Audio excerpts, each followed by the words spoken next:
How's it going? My name is William, and this is the House of Sewing. I hope everybody is having a beautiful week. And to anyone watching this in the future, hello. But on with the show. How's it going? My name is William, and this is my so-called life.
Get the most fun out of life, out of being a mother and wife, with new fashion excitement that's all created by you. On your new Touch and Sew Sewing machine by Singer. Touch and Sew. Another first from Singer. Be the girl with the golden touch on your new Singer Golden Touch and Sew machine. Dozens of exclusive features, like this new built-in needle threader for the golden slant needle, and the push-button bobbin that winds right in the machine. What a wonderful new feeling. You can do all three kinds of sewing: straight, zigzag, and chain stitch. Touch and Sew, the push-button bobbin way.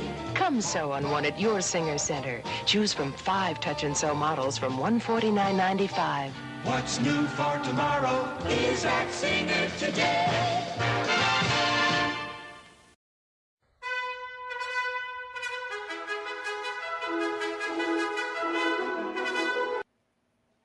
Hello.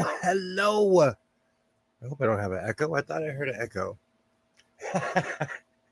I hope everyone is doing well. It is Wednesday, hopefully. I'm notorious for labeling the day wrong, but regardless of what day it is, hello. I hope everyone's doing well. So which machine knocked you on the head during the earthquake? We were shimmying and shaking here in California yesterday. And it was a good reminder because we get complacent. I feel like in California, we get complacent and, the ground shakes here. So marked safe from it was a 2.5. I was sitting here and I was like, okay, this one's real because I kind of play that game. Is this vertigo? Am I just dancing, or is the earth actually moving? And we had an earthquake. Happy Wednesday to everybody. Yay. You always shimmy and shake in California. You're a bunch of chihuahuas. That comment of the evening. Thank you. I actually take that as a compliment. Thank you. So last night I got quite a lot of sewing done, and I, in a very old school way, I made a coat, but I added a button. I added pockets and lining. Well, I should grab it.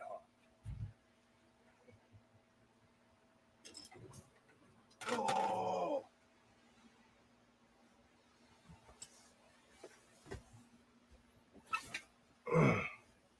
This was something that I got from the Goodwill bins. I flash fried it. I washed it a few times, but I lined it with a old school material that I have not had in a very long time. Yay! I just learned SVP singer Viking Foff got acquired by Platinum Assets Group. I was wondering why singer took off the IMAX link on site. You know what? Hopefully they have better production. God, that'll get me canceled on them. Great to see you, Alibaba. Great to see you. Great to see you. Maybe they'll start making solid sewing machines again. Oh. Do you know what's really funny? I get some of my best sewing done when I'm frustrated. I had to laugh at myself. I didn't have necessarily a terrible day, but I was in a very frustrating situation, and I decided to start sewing, and this quote was born from that.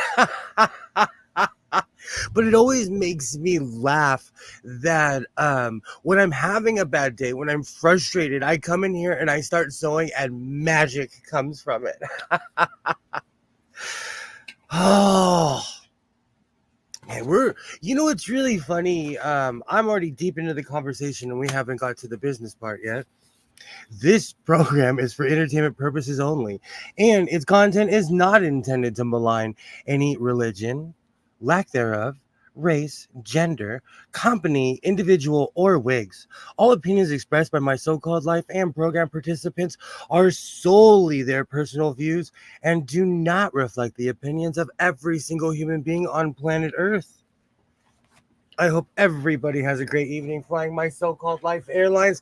And for any reason, if you're having a bad day, if you don't feel like sewing a coat like I did, we have exits on both sides. That's a izquierda and derecha. Oh, derecha sounds like an amazing punk band that you've never heard of, but they're like, yeah, you heard of derecha? And you're like, yeah, even though you never have. So, needless to say, I was bewildered. I was beside myself, and I started sewing. And this came out. I really didn't know what to do with this print, so I went old school. I busted out my ancient Mimi G R11407 pattern, and I made this. And it, you know, going back and making all of my shorts, it reminds me of how much I paid attention to detail 3 years ago. And it's not necessarily that I've lost that, is that I've learned to cut every corner that you could possibly think of when it comes to sewing. So it felt good to get back and line everything.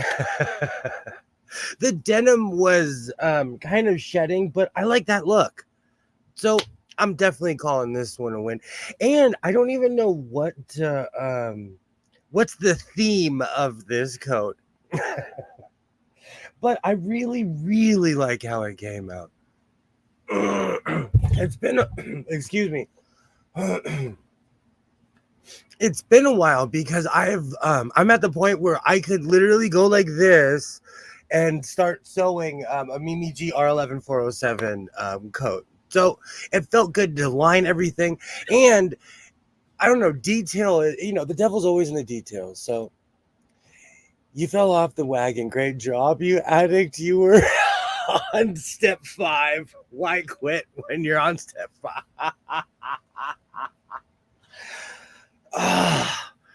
I love making coats. It's funny?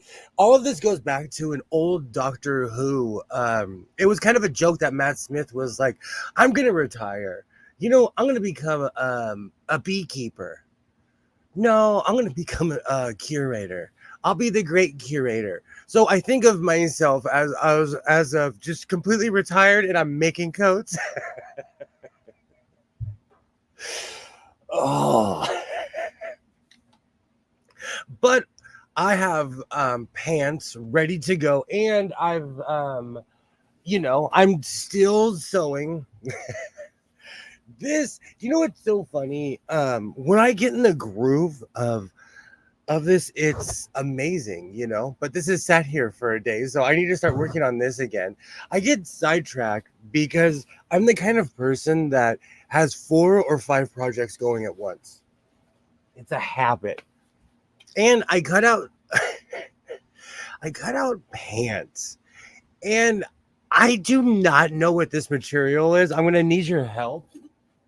Actually, let me grab a test piece.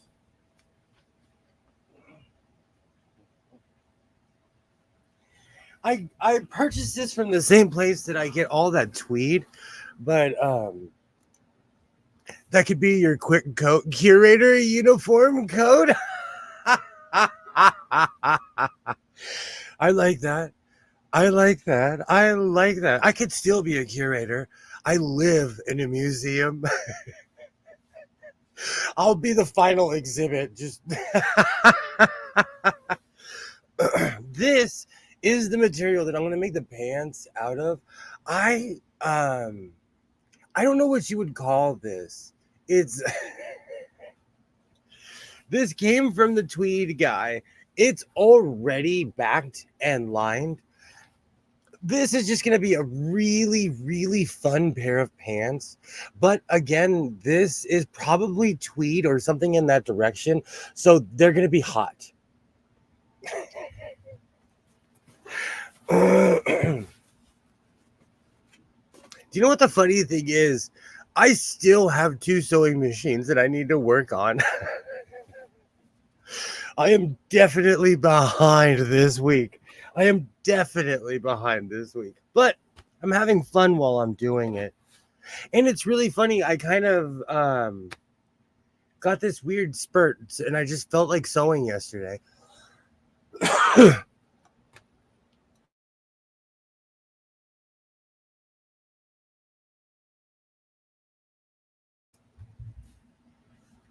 And it's weird when you get inspired, you should just run with it if you can. If it's not going to, put harm to anything in your life. But I felt not inspired necessarily. I was just like, I miss the detail. And I came back, I made sure I lined the pockets and everything. So this coat is definitely ready to go. Actually, I still have to. Actually, I don't think I cut the buttonhole yet. Awesome. It is Wednesday again. Tomorrow is the beginning of the school year. Young Mr. Hands is going back to school. I don't know what to do because I'm still going to be an insomniac. I'm still going to be up all night, and he's going to go back to his normal schedule, and I'm going to be swashbuckling by myself. But that's okay. It's that time of year. Where I'm from, this is normal. All the kids are going back to school. I can kind of tell because all the kids are walking around like, oh. And the parents are like, yes, yeah. I'm actually excited because I can go back to day thrifting. Sometimes when my son's at school, I'll go to the thrift store and no one's there because it's in the middle of the day on a Wednesday. Just tell him you're on the night shift. It's just weird because I do stay up all night, and during the summer, I'm like, oh, I think my kid's asleep. It's like 2:00 in the morning, and he'll come out and be like, hi, and I'm like, oh man, you have to get back to your schedule. But here we are. The first week is always rough going back to school, though, so I'm not expecting anything except for sleeping through alarm clocks and a lot of oh. All right, let me bust out my table. I'm going to put this coat on first because why not? Let me change my angle. Oh, oh, oh, oh, oh, oh, oh. Oh.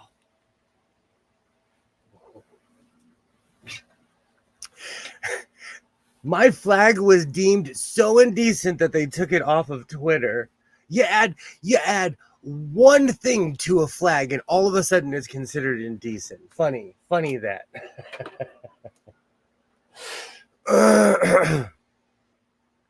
All right, hold on. Let me check something really quick. But seriously, yay! Hello. Great to see you, Joy. Great to see you. You're always welcome here. I'm almost well, what thing was it? I am almost at 800. And I want to say, hold on, let me move my camera really quick. In all sincerity, I have something to say. Hold on, let me adjust my microphone.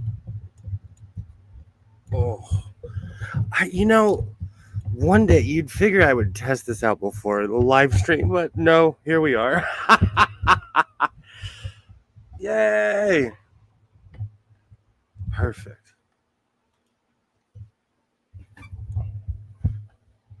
There we go. I just want to say, in all sincerity, I have no idea how I got here, but I thank you. Here we go. And you know what? Let's go to another 800 and another 800 past that. I'm running for sewing president.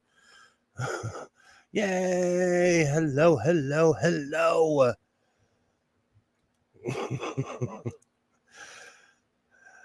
Looks like your room is taken over by machines. I have a problem. I'll tell you, in all sincerity, Joyce, 799 or whoever's watching, be number 800, seriously. And I need to start shamelessly plugging myself because on one of my shorts, 4,000 something people reshared it or whatever. Hey guys, toss me a like. Kilroy knows this. I am terrible at self-promotion. I am terrible at cheap pops. I need to be like old school Mick Foley. I just need to say some like random town.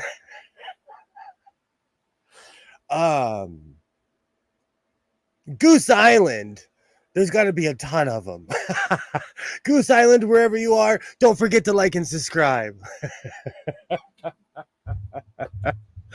Oh, good times. Look at him, honey. He's turning into a YouTuber. Oh, you know what's so funny? 4 or 5 years ago, I thought that was a dirty title. And here I am, wearing a Simba shirt live on YouTube. Oh, you got to get like James Brown living in America and shout out a bunch of towns. James Brown made anything he talked about famous. James Brown is an American legend. The really popular streams use hashtags. I don't understand them, but it's a common thing. I do that in a lot of my videos. I hashtag a lot of stuff, but I raised by boomers. I act like one every once in a while. So I'm not kidding. I went out of my way on the detail on this. I lined the collar. I made sure that this was completely lined with a completely different pattern. And I love how this came out. This was just like a 2.5 or 3 yard stripe of fabric that I found, and I wrapped it completely in denim. Everything else is denim. Now I have living in America stuck in my head.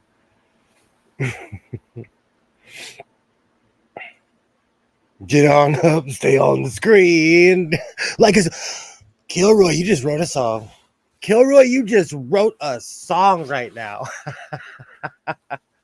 I love the contrasted colors on this though. I'm like having my phone right here like I'm talking to it. Yikes. I am a helper monkey.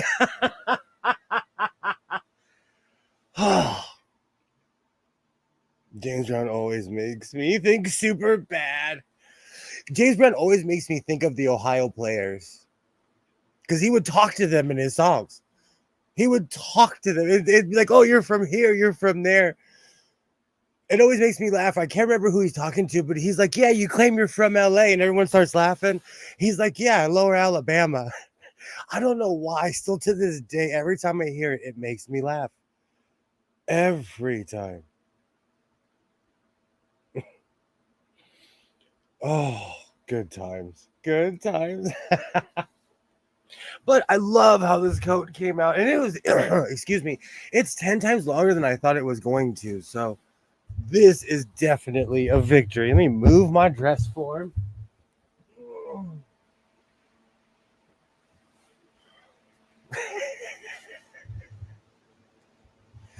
Yes, and you know what? I'm going to say it again. I'm the guy who makes coats during the summer. I don't know why.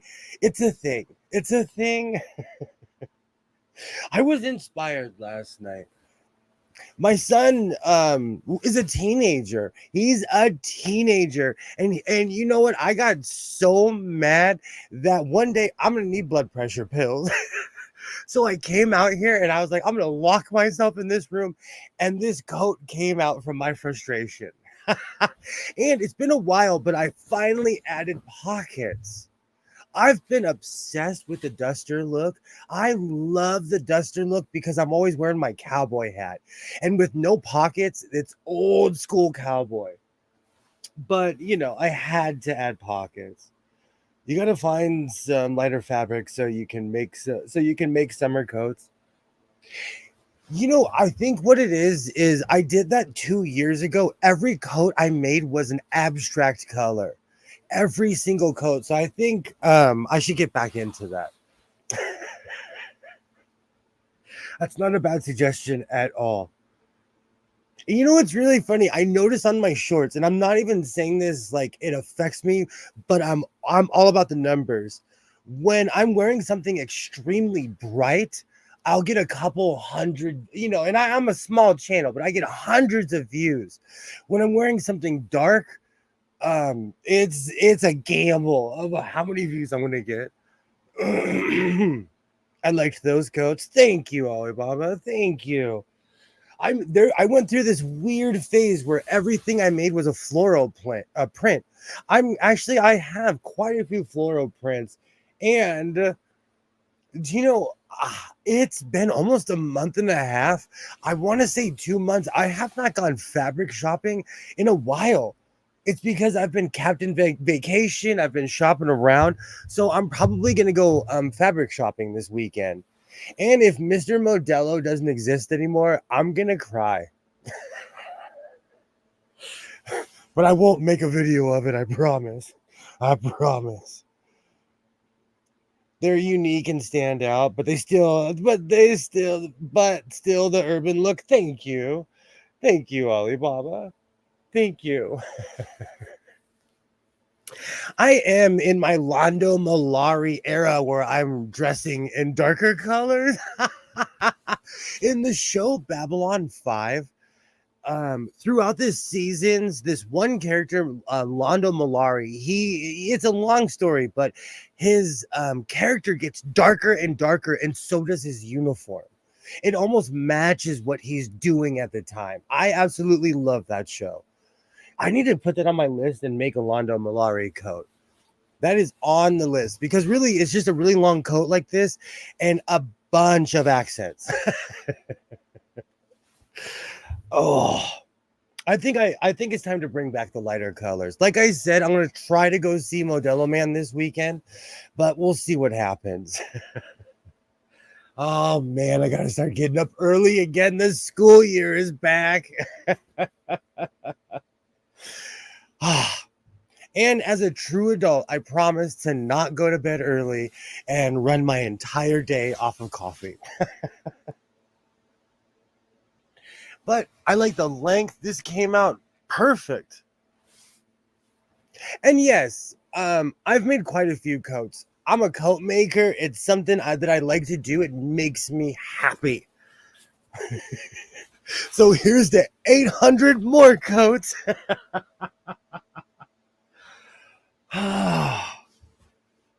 Everybody wears dark stuff. Everybody wears dark stuff anymore. We need to bring back brides in general.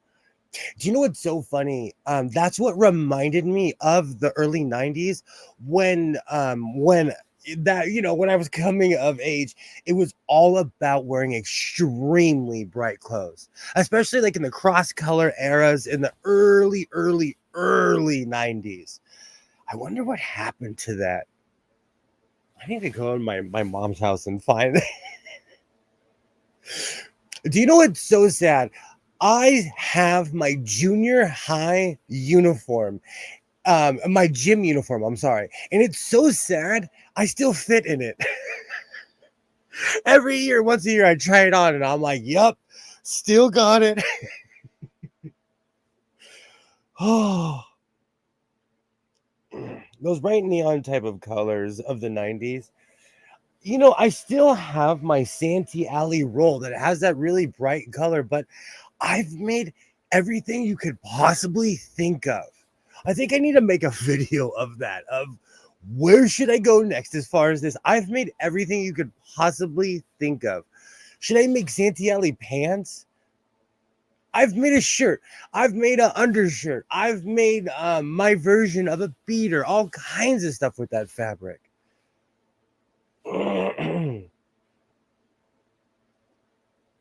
All right, let me get to the pants. What's so sad? I'm impressed with myself because it's been a while that I went out of my way for this much detail. So I'm definitely calling this one a victory. And Mona kind of said it in let me see if I can show it off in my short, but I kind of trying to match the swirls on this. This has weird swirls. It looks like almost I'm really into hockey, so this looks like the Carolina Hurricanes logo. One of them. This looks like one of their old school. They haven't been around that long, but it looks like their logo in a way. It's weird. And you know what? At first, I thought it was, but this had the maker's mark on it, and it was from some textile company. So this was cut as just fabric. But I thought it was weird because it was only 2.5, 3, not. I don't know if it's 4 yards. I'll have to get the stick out, but a bit like the hurricane logo. That's what I'm saying. It totally reminded me of it. But when I and back to the insanity of the Goodwill bins. When I found the bin with all of the linens in it, I started looking for maker's marks. And the second I saw textiles, anything, I just threw it in my cart because I know it's actual like this. This matches up with the denim. This material is so well made that it's comparable to denim. So this is thick. This material is holding up, and I lined it with something that's not necessarily as thick. Of course, it's from a textile company. What do you think it's made of, Jimmy? 2 fingers? Well, when I was going through the sheets, I was making sure that it was actually a certain type of fabric. Because I'm not trying to buy bed sheets. I am beyond the bed sheet night era. And that's no disrespect to anybody who sews with bed sheets at all in any way, shape, or form. But I'm just saying I'm past the bed sheets era. So when I was in the bins, I was like using my eye to spot stuff that I would actually sew that wasn't cheap looking. I don't like the thick linings. Oh, oh, oh, oh. Oh, oh, oh, oh, oh. Commissioner Gordon.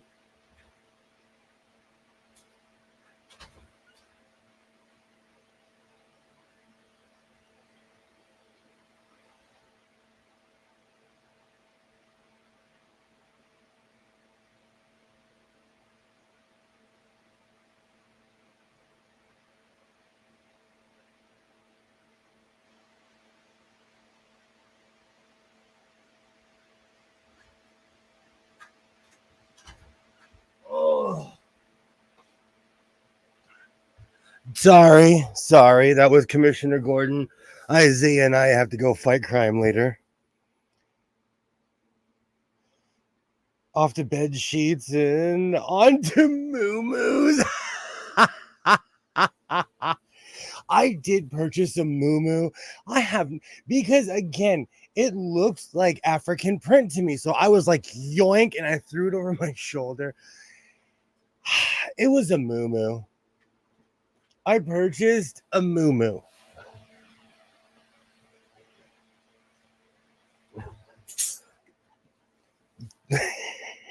You know, I learned a lot of things at the Goodwill bins. I learned about the insanity. And, it was a bit overwhelming and anxiety driven because everybody is at 11 on the 10 scale and they're throwing stuff and they're sifting through things, bumping into each other and not saying anything. And I'm observant and I'm sitting there like, did you just not see that person hit you? I would have at least been like, excuse you. Oh, the Goodwill bins were intense. I think I need therapy for the Goodwill because of the Goodwill bins. Oh, why not? Makes great lining. Exactly. I'm gonna cut up everything and repurpose it. Just like whatever this was, it sure wasn't intended to be this, but I made it into a coat. I made it into a coat, and it came out perfect. I really like how this came out. And the blue and the contrast of the blue and the red is something that I'm here for all day long.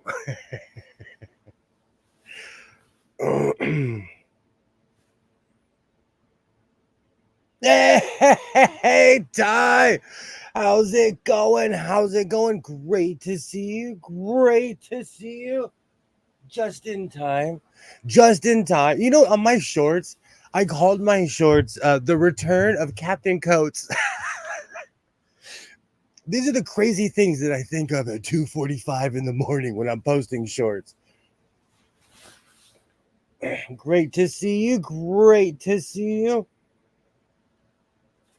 But like I said, it's been a while since I've paid attention to this much detail. So I love how this coat came out. And I've already lined it, but I might line the bottom with red. I don't know.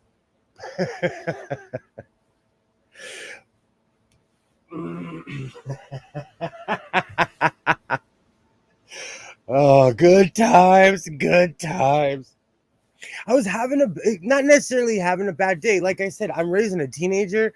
My son is, oof. I was so mad. I could have just gone like this and shot through the roof. But that's the part of being a parent.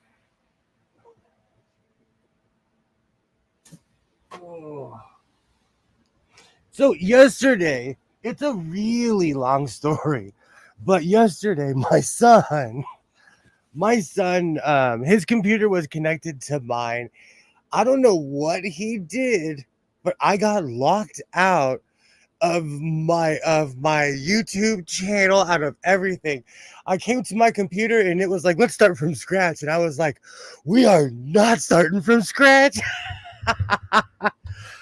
Oh, and he didn't want to admit to it at first because I was beside myself. Oh, but you know what? That's what it is to be a kid, And having teenagers, it's not going to be perfect all the time. Oh, so I locked myself in this room and started sewing. And something positive came out and it wasn't even negative. He's a teenager. When you raise kids, you're not every day is gonna be rainbows and handshakes. So it comes with the territory.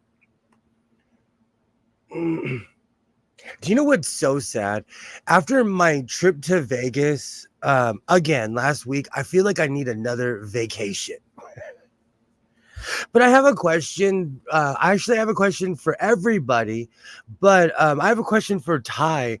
Are you pro or against, excuse me, resort fees? I stayed in this really seedy hotel in Vegas, and one of the reasons I did is because I was tired of them charging me for resort fees. I got tired of it. So I went to this really seedy motel, but I had a great time. The experience was just the same. All right, let me grab my table. I'm going to put this off to the side and start sewing.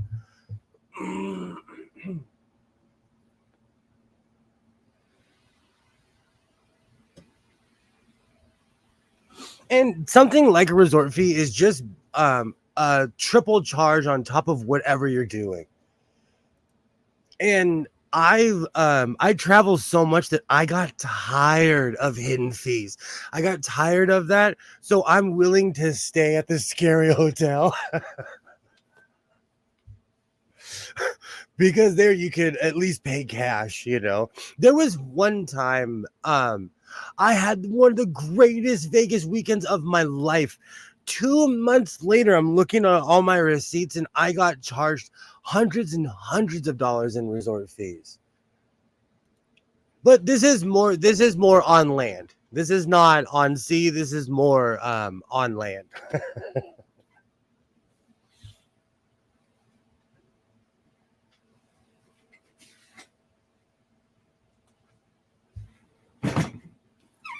And I feel like you have to draw the line somewhere. Because in places like this, you get ripped off at every turn.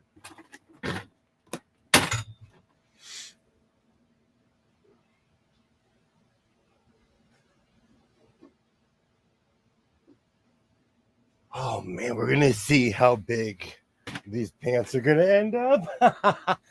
I gave them a wide berth. Resort fees are unacceptable. Thank you. It was one of those weird things. I forgot about that. And gosh, I've gone to Vegas 3 or 4 times now, like 2 or 3 trips ago. I basically got a weird charge, and it reminded me they wait for you to forget. Because you go when you have the time of your life. You know, honestly, every time I go to Vegas, I don't even drink anymore. I don't gamble. I'm there thrifting. Everything's new. Every thrift store I go to is brand new because I'm not from there. I'm going through the shirts. I'm going through the pants, the books, everything. And so I had a great time, but I'm also being charged. Resort fees are a scam. Whoever charges them needs to have something done to them with a Dixon Ticonderoga. I can't say that word. Ticonderoga pencil. Oh, that's funny. That's so true, though. And it bothered me. It really bothered me. So I was willing to stay at that hotel, and it was extremely seedy, but you know, nothing happened. So no harm, no foul.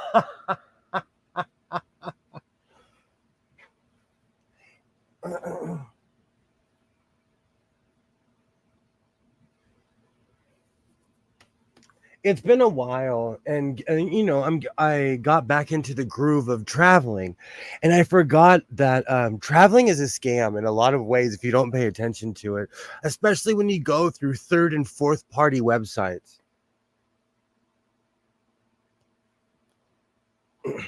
I used to have an account with Trivago, with all of those, and in the end I would pay like 100 something for like to stay there a couple days, and then I would get at the hotel and they would be like, okay, we need a $75 resort fee, and then I would pay them cash, and then they would charge my card the same, so they're getting double basically. I was ready to take a 32-day cruise next month. Oh, where would this cruise go? My See, the problem is Vegas is 3 hours from my house. And because I love to travel, I love to drive, I love the desert air, but again, I'm biased because I'm from the desert, so I'm completely biased. There is great food along the way. The Giro place that I thought was closed, its hours has changed, it's still there. Speaking of cruises, YouTube thinks I need to go on a cruise again. It's recommending cruise tips videos to me again. I have a really weird question. Did you click on any of their videos? Because I'll watch a wrestling video from Brutus the Barber Beefcake from 1980. Everyone forgets, okay? When that video's over, I scroll on my own YouTube and all of a sudden every other video is wrestling. When I just wanted to be nostalgic and watch one video. So I know what you're saying. If you click on it though, it's over. There's all kinds of things that, what was it recently where I'm like, I clicked on one video and it completely changed my algorithm completely in a weird way that frustrates me. And I did fall down this really weird rabbit hole. Hey, Rob, hello, hello, hello.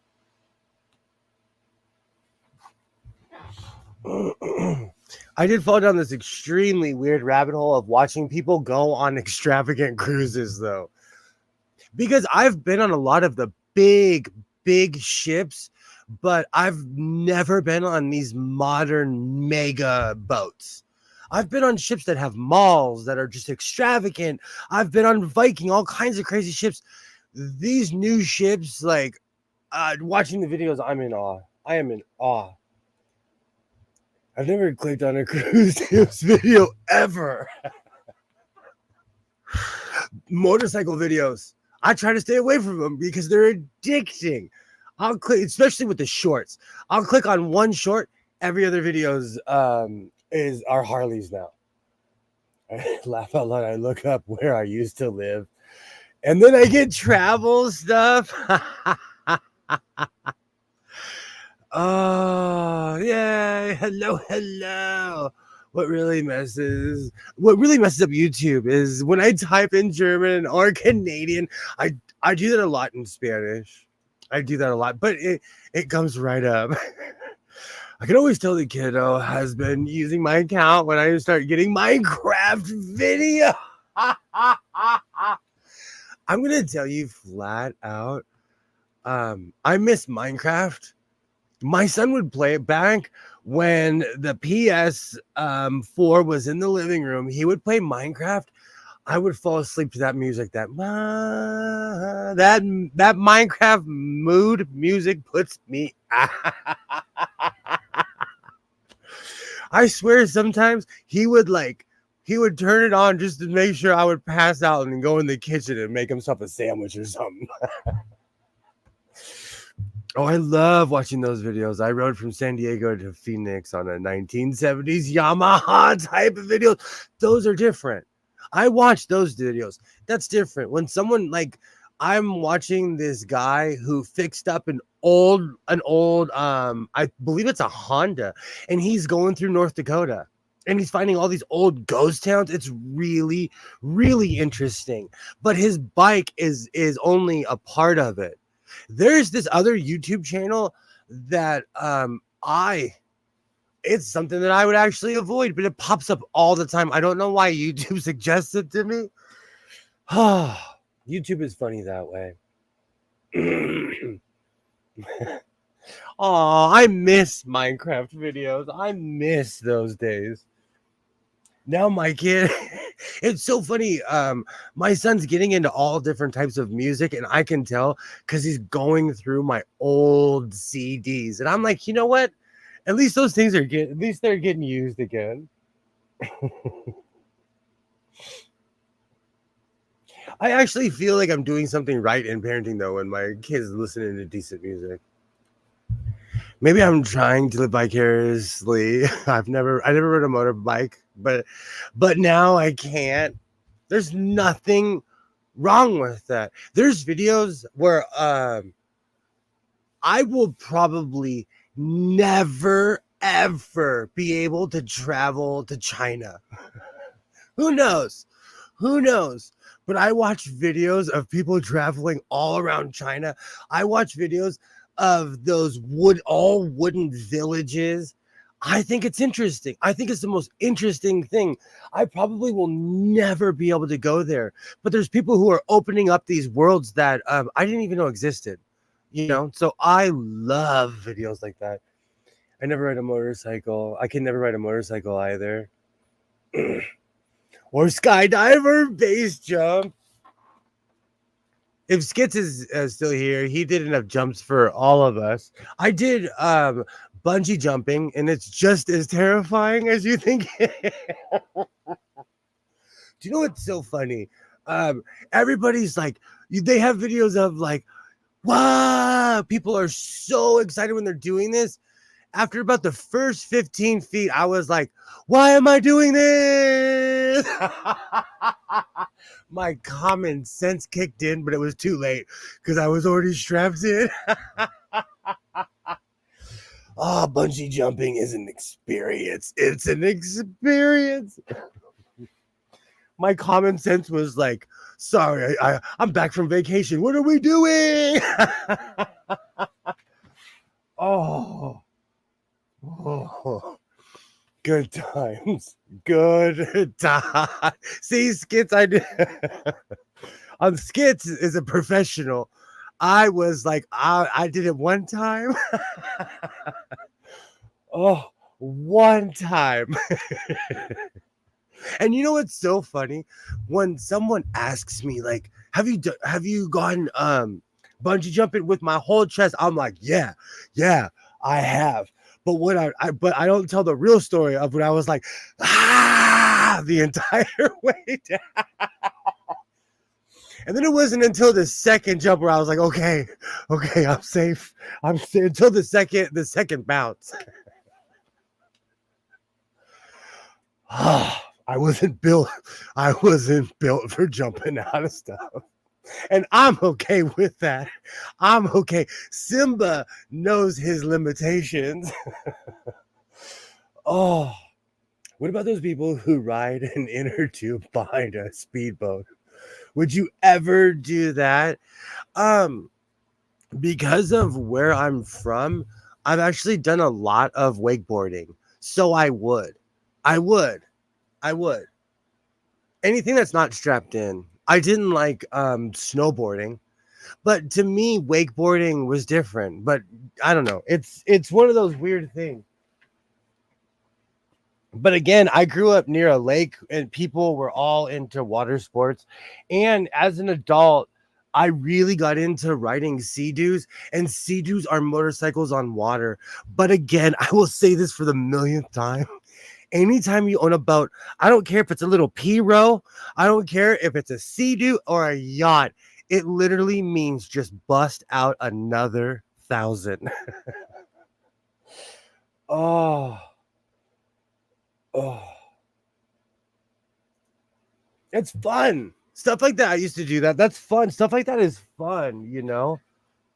I'll tell you, I grew up near an amusement park, and I thought I was like, honestly, it made me a thrill seeker.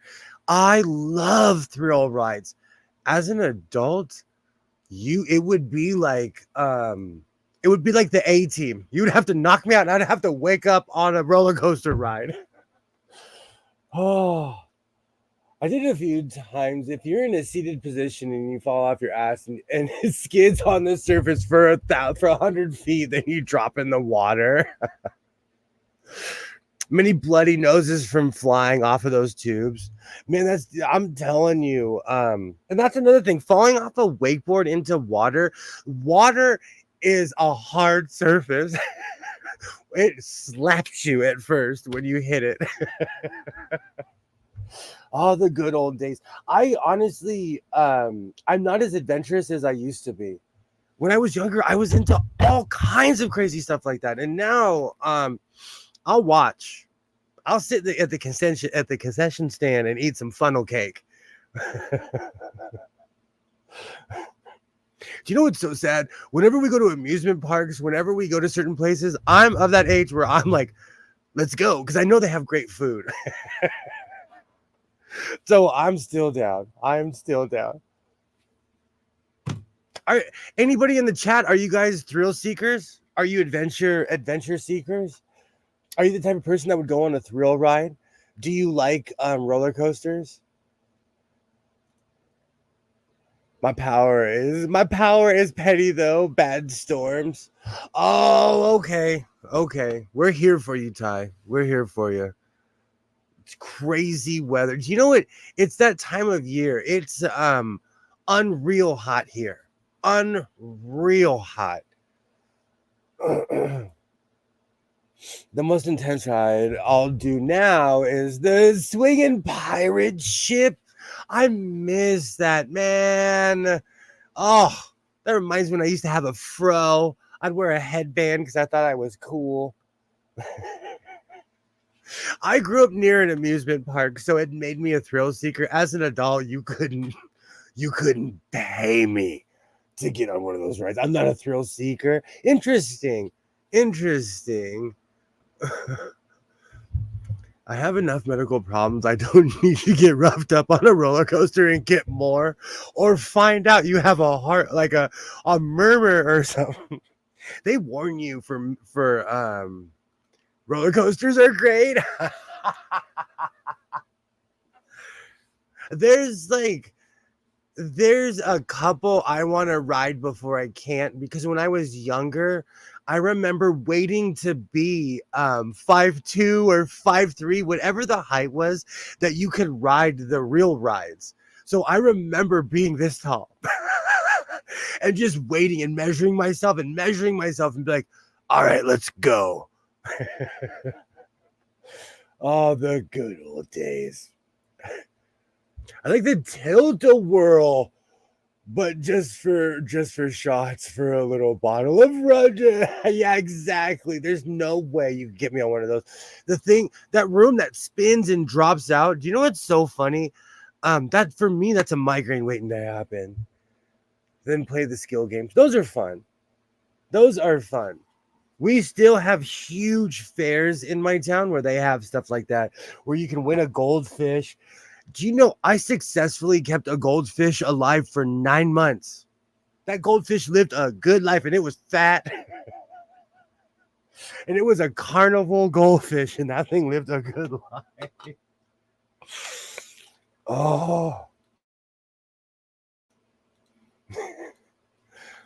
I was born with a heart murmur. My ticker was so bad that a doctor asked my parents if he could say a prayer for me. Good grief.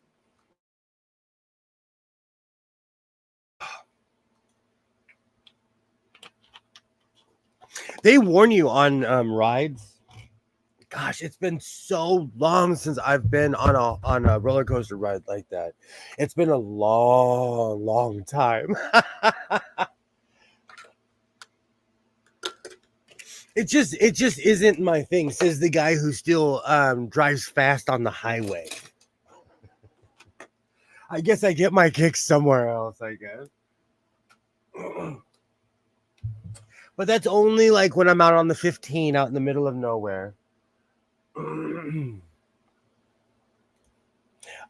lost a bunch of quarters in a coin pusher machines. Oh man. The amusement park that's near me, the one thing that I like is they have just straight debaucherous carnival food. And it is all about just getting stuffed at that place. And it's really funny because they still have restaurants, they still have all kinds of stuff, but they have just some of the best carnival food that you could possibly think of. All right, let me switch my angle.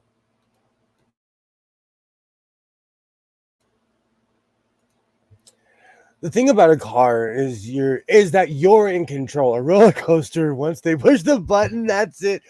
So true. That is so true.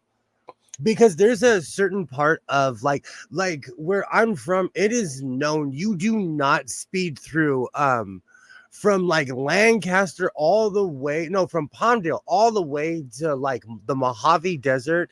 The CHP is just sitting there waiting for you because it looks like it's out in the middle of nowhere, but it's not, because millions of people live out there. Millions of people live out there. And so what you'll know when you're in the desert because there's nothing out there. Oh, so true. That is true. When you're in a car, you are in control. That's why I like PA. You can speed and the cops don't care. Are you kidding? That's how our police that's how they pay for the softball team. When my car was towed, when I went to Ventura and my car got towed, it hurt my feelings and I was mad and I was looking into all kinds of things, and it's known that if you get pulled over and take off the cops in Ventura, they're going to tow your car because it's a money grab. So here it's just a part of their quotas and it's terrible. But we have really liberal laws here. So if you're not speeding, they can't do anything to you. So if you drive the speed limit, the cops will leave you alone. Because we have extremely liberal laws in California that actually protect the citizen. And in a lot of ways, the police are not allowed just to walk up to you. And so they have to have cause. So it's like known where I live. If you're like, they're like, if someone's like, I got a speeding ticket, they're like, oh, you were speeding. They used to care before meth and heroin and crap like that came here. Now they've got bigger fish to fry than somebody going 5 or 10 over. It's a big point. That's a really good point, Kilroy. That's a really good point. The LAPD is like that. The sheriffs are they want your money. And you know what's funny? The CHP, they're actually they'll work with you. They're not like the sheriffs or the LAPD. It's really weird. It's really weird.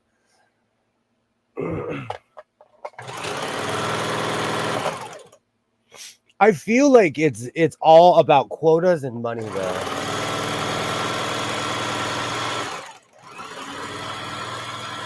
Because when I got my car towed in Ventura, I discovered they do that to everybody. I felt like I was being profiled. I was angry. I did some research. Everybody gets there. If you get pulled over in Ventura, they tow your car.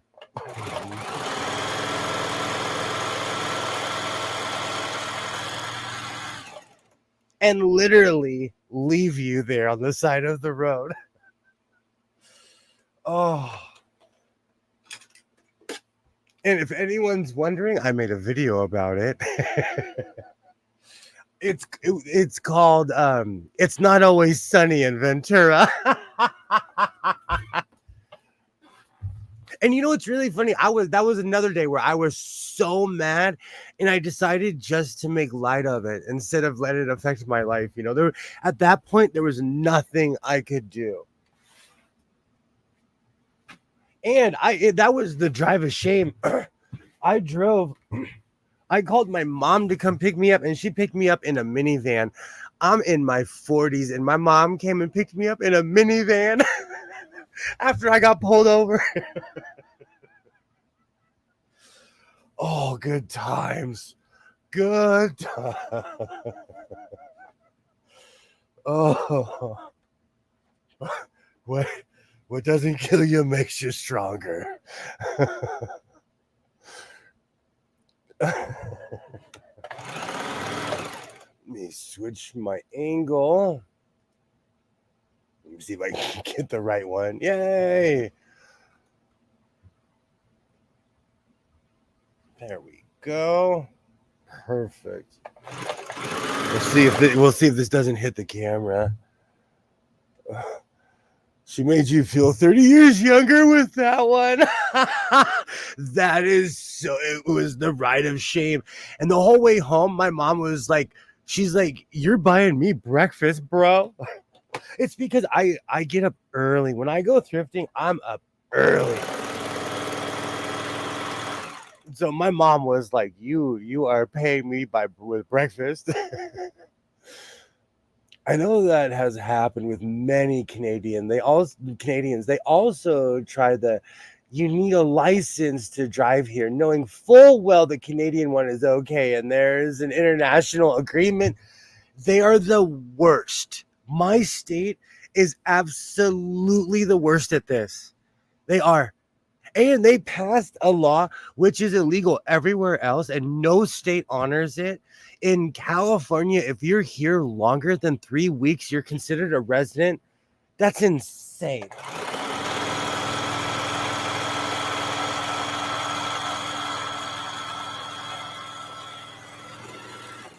So if you're here longer than 3 weeks, you're basically subject to California laws, which I've always thought was a bit outer spacey. Which basically means, like, if you're from Tennessee, like, if you have an Arizona license and you go to New Mexico, they're not going to say anything to you. If you have an Arizona license and come to California, they're going to give you a hard time for it. But again, it's a money grab. For anyone wondering, I am making what I believe are tweed pants. This is extremely woven. It's already lined. And these are going to be Groucho Marx baggy, I hope. That makes me so angry to hear that they do that to a lot of Canadian people. They're heartless, and that's how they make money here in my state. It's awful. It is awful. But again, we have so many laws that protect the citizen. Like, if you get caught speeding, then you're subject to that. It's sad. It's really sad. And our tickets, I've said this 100 times, where I live, our tickets start at 1,500. So if you get a speeding ticket, it's like 1,700. If you get an excessive, it's like 2,000 something. They do that to utterly and completely break you. They know Canadians are polite, so they'll pay a huge ticket without complaining. In that video, it's not all sunny in Ventura. I filmed the cop, but what you don't hear is what I'm saying to him. I can laugh about it now. That was 2 years ago. I think that was 2 years ago when I got pulled over. I was so mad. I was so mad. You know what's funny? I'm still mad. Oh.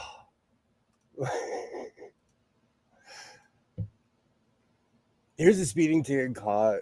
Here, a speeding ticket costs as much as a meal for two at a family restaurant. I wish. Here, they want to utterly and completely ruin your life, and I don't know why. I have no idea why. Let's see. Wow. I've made a lot of videos over the past couple of years, but that thumbnail is really obvious because it has palm tree. There we go. Let me pause that. So I know that I don't think this has too much copyrighted music in it, but this is when I was pulled over. I made light of it. I used the Chips theme song and everything. This is when I got pulled over in Ventura. Where is it? Where is it? Oh, there it is. Oh, look at my car. Look at my car. These are the brakes.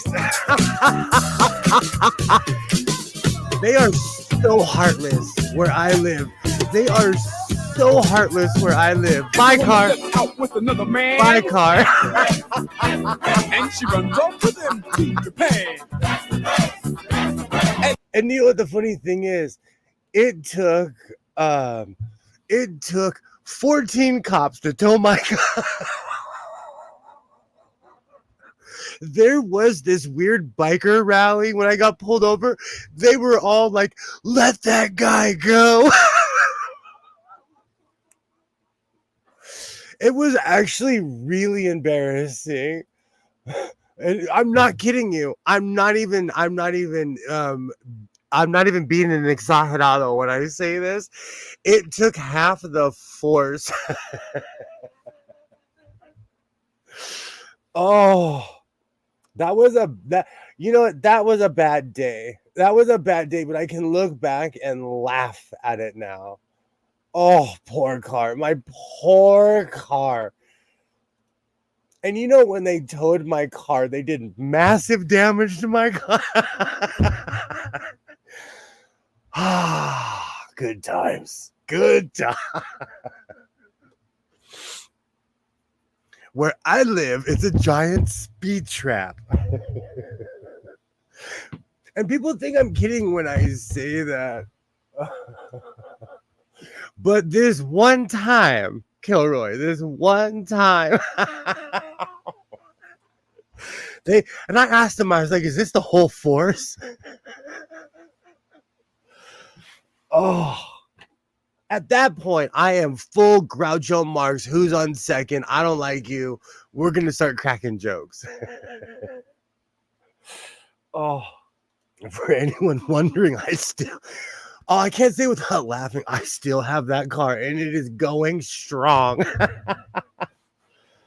Oh, that is so funny. And then the worst part about it was I got pulled over and 7 times 13 equals 28.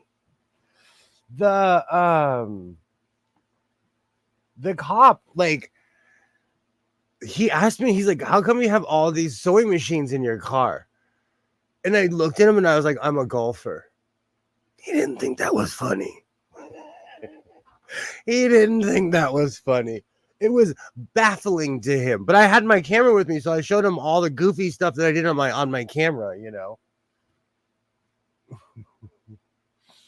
And you know, it's really sad. I have not driven my car to Ventura since. So I guess that makes me still mad. I guess that counts as I'm still mad. Let me see if I can switch my camera. But honestly, would you still be mad if you got needlessly pulled over and your car towed? I was a little heated. All right, these are gonna be. Well, we're gonna see. We're gonna see. I'm gonna stop saying, "Oh, these are gonna be so baggy." We'll see. They're either gonna be tight at the top and baggy at the bottom, or we'll see.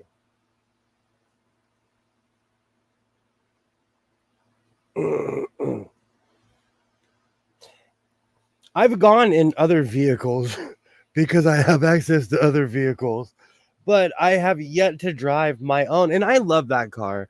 For some reason, out of all the cars I bought, that Ford Flex, it has power. Let's be real, I got it for free. But like it's a really reliable car, and I love that car. Oh, I think that's when you get your car towed with sewing machines in it. That's when it's time to stop buying sewing machines. Are you kidding me? He when I took my sewing machines out, I sat there on the side of the road waiting for my mom with sewing machines. There was no way I was gonna let the cops have my sewing machines. There was no way. Oh, they so towed my car that day. I took all my sewing machines. There's like, the anything you want to take out of the car? I said, yes, there is. Yes, there is. That's what I was working on in the video. Oh. Baggy at the top and tight at the bottom isn't a good look. But what about Karachi? What were those called? Karachi pants? Karachi? Wasn't that what they were called in the 80s? Those jeans that were like, had that weird almost, they had that weird cut. They were stonewashed. They were called Karachi pants, I want to say. Oh, I can't remember now, but they had a weird cut. and they were like skinny at the top, skinny in the at the bottom, and then baggy in the middle. The 80s were crazy. The 80s were crazy. I have to look that up. A long time ago, somebody who I hope is still subscribed to my channel suggested it, and I completely forgot, but I need to make a pair. They're like late 80s, early 90s style. I believe they're called Karachi. Man, you know, with my Southern Californian accent, I pronounce everything wrong, so please do not quote me.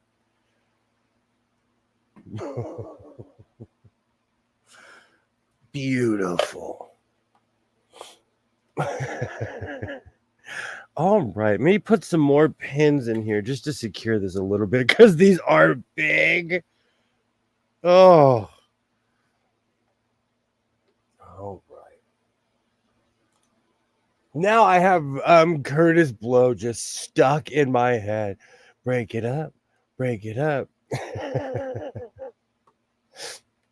But seriously, the House of Sewing is growing, and I honestly appreciate everybody. This is what I do. I hang out, Alibaba, Kilroy, and I talk about life, and we sew things. And to anyone who wants to join this motley crew, you are more than welcome. You are more than welcome to join the House of Sewing, which we are the House of Growing. Oh, and occasionally the car gets towed.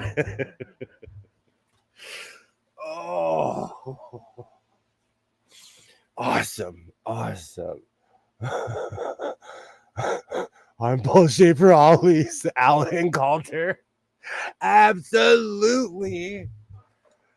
I absolutely loved David Letterman. I think it's because everybody watched Leno, and I was a rebel as a kid. I watched Letterman almost until his last episode from like the late 80s, early 90s. So I'm definitely a David Letterman fan. And it's still to this day, people look at you crazy if you wear a David Letterman t-shirt in California, but where I live, it's close to the studios. So there's still a lot of people who used to work on the Jay Leno show that are around here. Last night I had a good time watching old Letterman clips and eating a TV dinner. I miss Letterman. Do you know, I keep on trying to find the clip and I cannot find it. After the 2000 presidential election, we technically didn't have a president for a while. And every day that there wasn't a president, David Letterman would put a flag behind him. And I want to find the clip. By the end, the entire stage was American flags behind it. Because it had been like, I don't know, it'd been a while. So he had like 30 flags behind him. Letterman was a legend. Absolute legend. And I keep on looking for that picture because it's hilarious. But I can't find it. I really can't find it. Oh, those were good times. Good times. Let me switch my angle.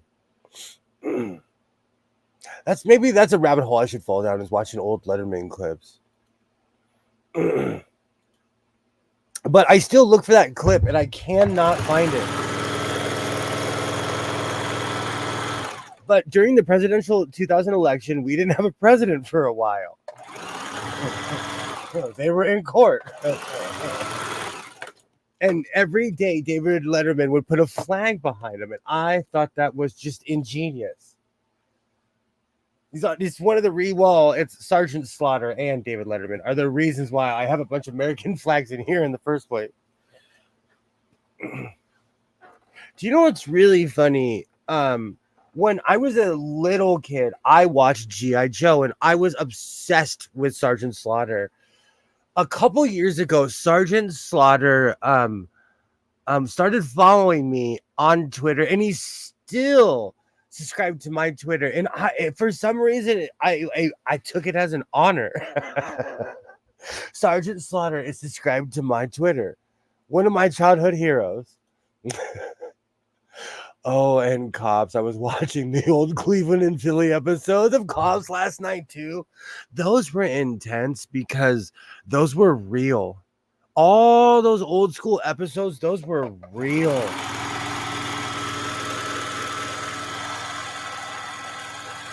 Especially like the 80s, 90s stuff, all that stuff was real. I watch stories of people who talk about how they got arrested and they're like, here, sign this paper because you're going to be on TV. Oh, that's hilarious. All right.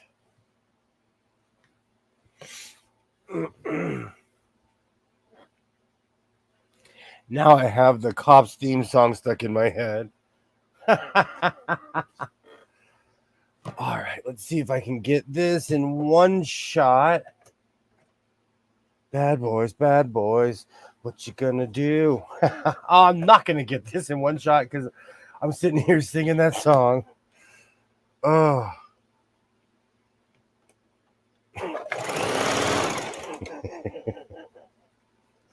I think that's what I'm gonna do for my 800 special. Is I'm gonna do a clip show. I'm kidding. But I forgot about being pulled over, and it's actually hilarious now. What you gonna do when he sews for you? When Sergeant Slaughter started following me, I took it as an honor because I remember eating I was obsessed with Captain Crunch. I remember eating Captain Crunch and watching G.I. Joe. And before every episode, Sergeant Slaughter would come up and stand in front of a giant American flag, which is probably a green screen. I was an impressionable child. Oh. And he would tell you, be patriotic, eat your vitamins, and pay attention to your parents, all that kind of stuff. Oh, okay. Oh, perfect. Did it go through? I thought I went through completely and I didn't. I don't even know how that happened. Oh, that's hilarious. I didn't sew anything on that side. We will close this because you don't want that flap to be open on your pants.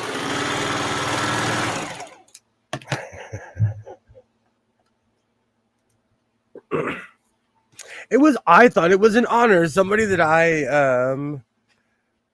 and from what I know, he didn't do anything too crazy. So I thought it was an honor when Sergeant Slaughter started following me.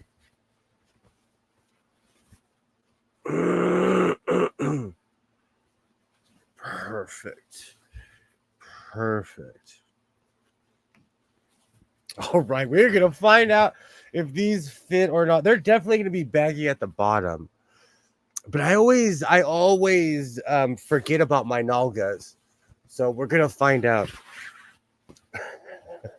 These are even though these are not made for summer, these are some summer style pants. I'm going to tell you, this is tweed and this is woven tweed. And I'm laughing because this is surface of the sun hot. These are going to be hot. But I love the pattern. And we were talking about earlier about bringing some color back into our lives. So I'm going to add some color. This makes me think of very, I don't know, just very, very much the summer. Or maybe I'm nostalgic because it's going to be over tomorrow. And this has been a weird summer, but it's been a good one.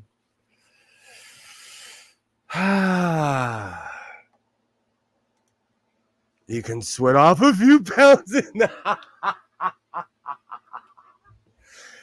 If you go back and look at my videos, you can see the progression of sewing over the years. When I'm cutting my old shorts, I look at like 3 years ago and I'm like, oh, my beard isn't gray 3 years ago. Thank you, Ty. Thank you. In the past 3 years, I have become so gray. I don't life is stressful. I know life is stressful, but it makes me laugh so hard because I look at my videos and my beard is jet black. I look like I'm in a I look like I look like I'm in a Dark and Lovely commercial. My beard is so jet black, but now it is just Gandalf gray on one side too. On one side. It reminds me of the layers in the desert mountains I see pictures of. And I know it sounds funny, but I've been having this weird Forrest Gump moment when I drive through the desert. It is so beautiful to me. I don't know what it is. Maybe it's just I needed a vacation and I needed to get out of the house. But driving in the Mojave Desert, it is so beautiful. It is so beautiful. I got stuck in traffic again coming home, and I was like, I don't care because it's breathtaking out here, and I have gas and water, so I'm prepared. All right, let me move some things around, and I will put these on. Oh, and I have long socks on. These are gonna be hot.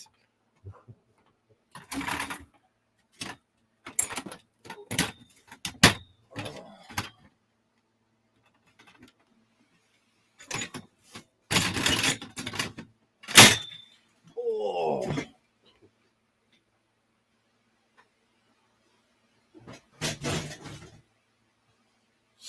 Oh man. I say that, and when I was out in the desert, I was wearing all black. Like when I went to the bins, it was like 7:45 in the morning, and it was already 90 something degrees at the Goodwill bins in Vegas. And like I'm looking at my son in the reflection of the building, and I'm like, why am I wearing all black? Why did I do this to myself? My beard is white like Santa Claus. Oh, thank you, Ollie Bobby. Actually make me feel better. You know what though? I'm not anti-aging. I'm okay with it. That's why I haven't dyed it or I haven't done anything crazy, at least in my eyes, because I know people that dye their beards, and it just doesn't look. It looks a little too shiny. I know a lot of people that have gone the Steve Harvey route and they dye their beards, and it just. I know quite a few people that actually look like Steve Harvey, and some choose to go gray, and some paint their faces. Sorry, I'm laughing, but if you are of a certain age and you can hear me, just let it go gray. It's okay. Okay, I just have to make sure my camera's not on.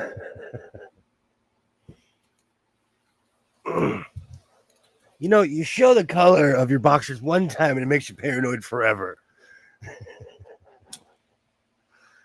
Oh. All right. So, like I always say, if you hear a rip and a tear, it's the pants. Oh, these are kind of baggy. That's a good thing. Oh, perfect. Perfect. Oh, I can fix that. I can fix that. Why do I never take my backside into I needed to rearrange my math. And that was in the back too. I can't even hide that. Oh, that's funny.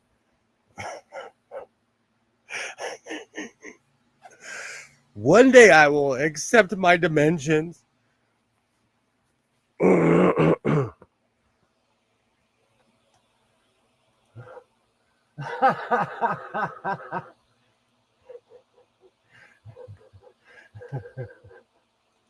I truly do. I do. I need to add beefcake allowance.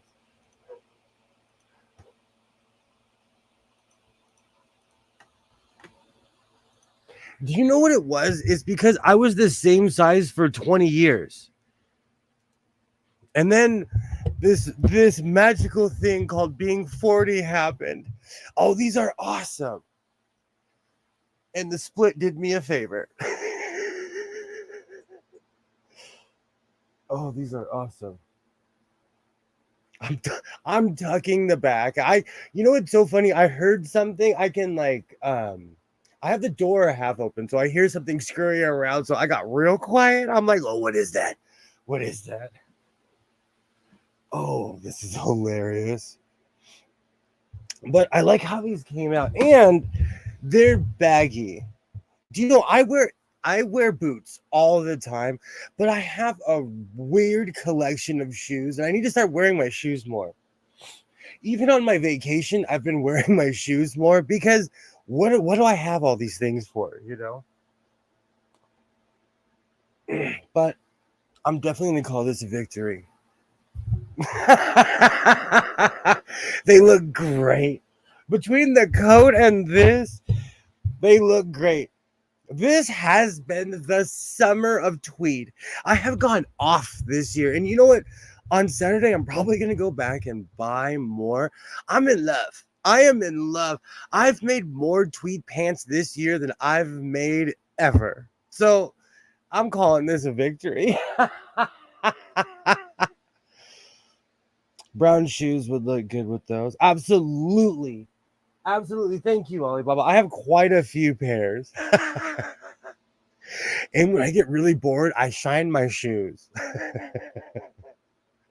Awesome. And I made them baggy because the past couple of pants that I've made, they were tight. They were tight. And I'm out there standing there and I'm like, oh, I can barely move in these. These are tight. If I had to start running, I would embarrass myself. So in these, I can actually move around it. Let's see if I can do the kick. Oh, oh, oh, oh. Okay, that was a split. Maybe I can't go full Power Ranger in these either.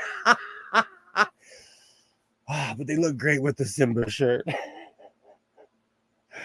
Oh, that's funny. Do you know, I have such a good time doing this. I absolutely love sewing. And this is what I love doing. Just having a good time, making goofy clothes, and bringing brightness to my life, to me. Because this puts a smile on my face. And I think everybody, those are some good sitting on the penny slot pants. You know what's so funny? Do you know what's so funny? I love penny slots. I will sit there and go crazy on the penny slots. Oh, I add belt loops on everything.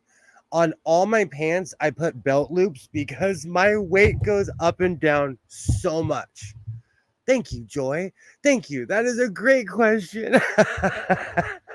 On all of my pants, I do belt loops, even the ones that are extremely tight, because one day they'll either they won't fit or I'll be skinny where I'll need a belt with them anyways. But I learned that a long time ago with my board shorts.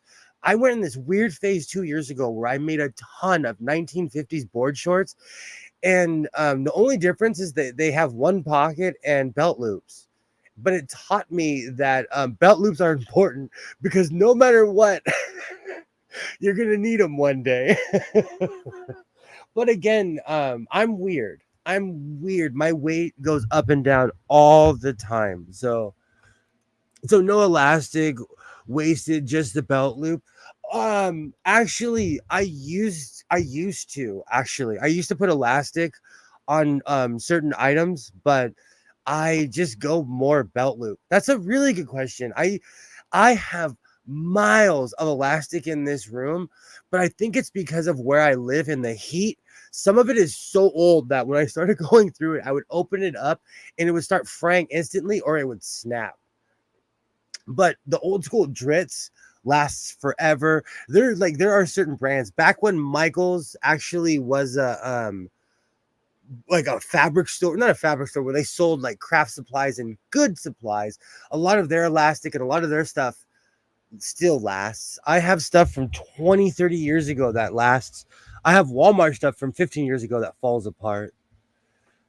I have never really seen how the waist is done. That's why I asked. It's because I put the pants on, I do a dance and call it a victory lap every time, and then I fix all the details off stream. But I also have this weird thing with pants too, where I want them to look a certain way, especially like with a pair of shoes. I'm all about the bottom hem. So I add belt loops and I hem the bottom of the pants. It's so weird. I have this really weird look of I like how I like drawstring. I really like that idea. I don't know why, but one day I bought a ton of cording. I have no idea why. I thought I was going to do something in a project and I never did, but I have miles of cording in this room. So that's not a bad idea at all. That's not a bad idea at all. Especially because there's a sweatshirt that I wear. I've worn this sweatshirt for years and years. When my mom was getting chemotherapy, she would wear my clothes. She would wear like my sweatshirts and stuff. And she left one of my sweatshirts. She basically switched out a sweatshirt with somebody. So somebody's wearing a Carhartt sweater. But I have one where I put white cording in the hood, in the top and the bottom. Maybe a rug or or a basket. You know what's really funny? There we go. These are rugs. The people that I buy these from basically use they use a lot of this fabric as rug. That blueprint that I made pants of, when you walk into their venue, the entire floor is it's just a giant blue carpet. Oh, excuse me. Oh, the infusion rooms are cold. After they put the IV in me, I'd put my coat back on. Exactly. Be chugging down hot coffee. Exactly. And so my mom switched out a sweater, and so I got a blank canvas because my other one had patches all over it. And so there's some lady, and it was gone, and the lady took it, and she never brought it back. So she liked my style, and good for her too. I hope her cancer's in remission. She can have it. A lot of up zigging and zagging. You know what? I watched someone a long time ago destroy a sewing machine making a roll rug, and it made me not want to make rugs. A roll rug is something that you need more like of an industrial sewing machine. But I thought it was really interesting because whoops, wrong button. This person, and I watched them do it. They destroyed a domestic sewing machine trying to make a rug. So it really turned me off to rug making. Because basically for something like that, you need an industrial machine. Like there's no way around it. You can make a rug on a regular sewing machine, but much like some of the stuff I do, they're sewing machine killers. They are absolutely sewing machine killers.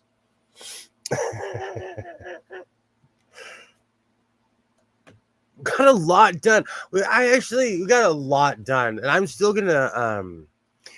working on my hobo pants, my patchwork quilt pants. I call them my hobo pants because I love that 1920s patchwork style. I just love that look. Hold on, let me make sure the rip isn't okay. Good. I can stand up from here. But again, these are just another victory here in the House of Sewing. These are, this is a good way to end the summer because I've made a ton of tweed this year. A ton. This has definitely been the summer of tweed. I want to say God, it's been so long, it's hard to gauge. 2 or 3 years ago, I made like 20 or 30 pairs of shorts, and that was the summer of shorts. But this has definitely been the year of tweed pants, or the summer of tweed pants. And I've made some amazing pairs too. The blue ones, those weird ones that are kind of plum, but they look red. They're just absolutely amazing. So I'm excited. I need to get to the sewing machines that I've made. I really need to get to those. So if you see all that stuff popping up, just I've purchased a lot of sewing machines lately. Really, there's a white sewing machine I haven't shown off yet. There's the Singer Talent that actually works a long time ago, and I took it personal. At my local Goodwill, I went and the box was sealed. It was a Singer Talent and they wanted $20. I was like, I'll take it. I came home and it was a bunch of VHSs. I went straight to the Goodwill. The manager laughed. She was laughing and I was like this.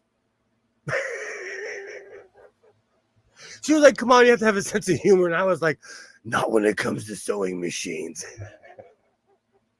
So it stuck out in my mind. So when I saw that Singer Talent, I was like, oh, you're coming home with me. And it made me laugh because at the store in Vegas, the lady was like, it doesn't have a cord.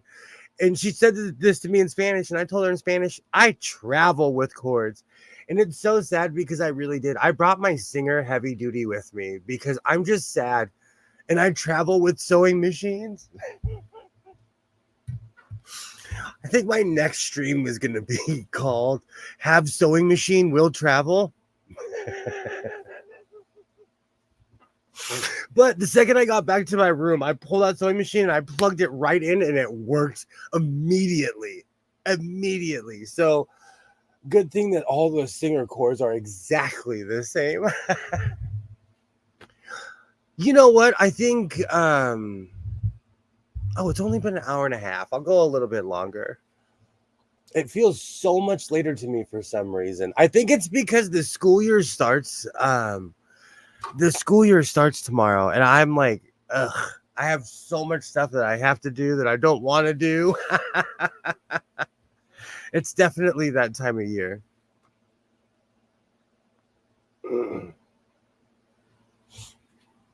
I guess I could start patching more. I still have a lot to do with that.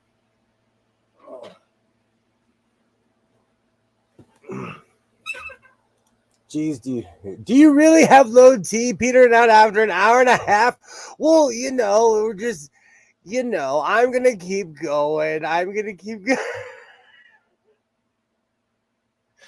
It's because I have 75 things to do is what it is. Let me put my other pants on. These tweed pants are so hot. This winter, I will not be cold. I will not be cold at all this winter. Oh.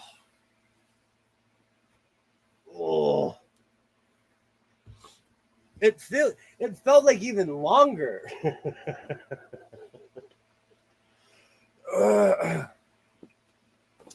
What did I do with the top of my belt?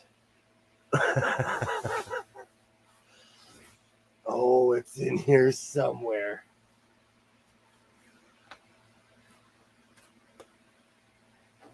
Oh, that's funny. My belt has this little widget on it that constantly falls off, and it makes it absolutely the most useless belt of all time. We know they're hot, but what about the temperature? They're on fire. I would be colder even if I had no shirts. You wouldn't be cold there. Do you know what's so funny? When I lived in Oregon, I was cold the entire time I lived there. I'm not even gonna front. I was freezing. During the summer, I was wearing full long johns with pants and long sleeves. I was cold. When I came back to California, whenever it rained, I was hot. Because in a weird way, my body had acclimated to living up north. There are Canadians that still wear shorts below freezing, well below. I think that's crazy. When I lived up north, that's how you could spot a local is when they're wearing shorts and it's raining. Where I'm from, man, you would laugh at Californians. We come with full parkas. We all of a sudden we have Alaskan sled teams. One raindrop and we are ready for torrential downpour.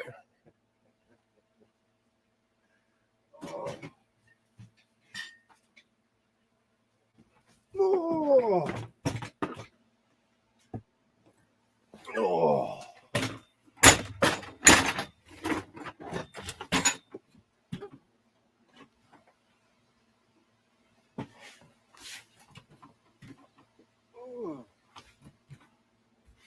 Oh, all right.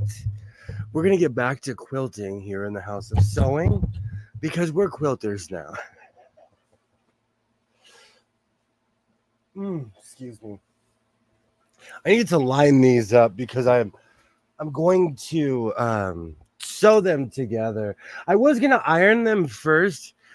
What I should do the right way is iron everything first.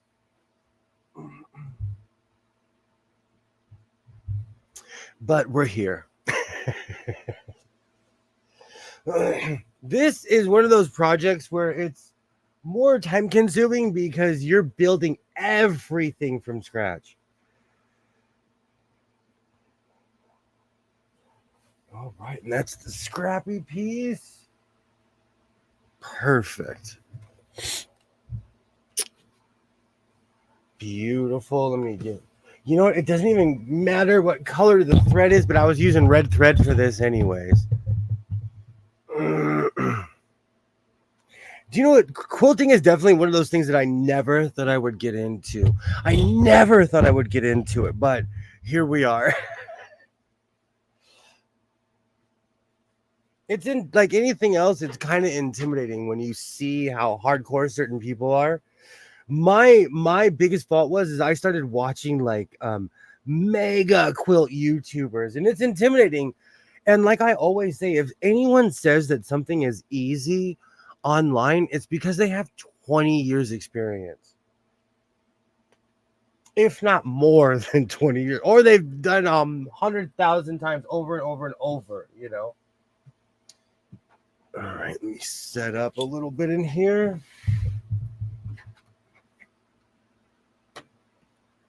This is a wild quilt, so I'm just arbitrarily putting the patterns together.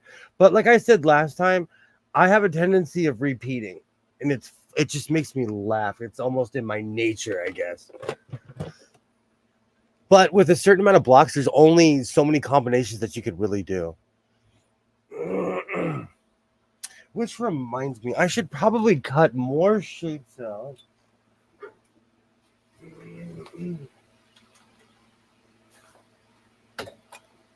Go. Do you know what's so funny? I have become that person. I have more tubs in my house. There are certain areas where it looks like I'm moving because I am weirdly organized with my fabric tubs. Oh, is this the one I wanted to grab? Kind of, but not necessarily. I think it's the other one I wanted to grab.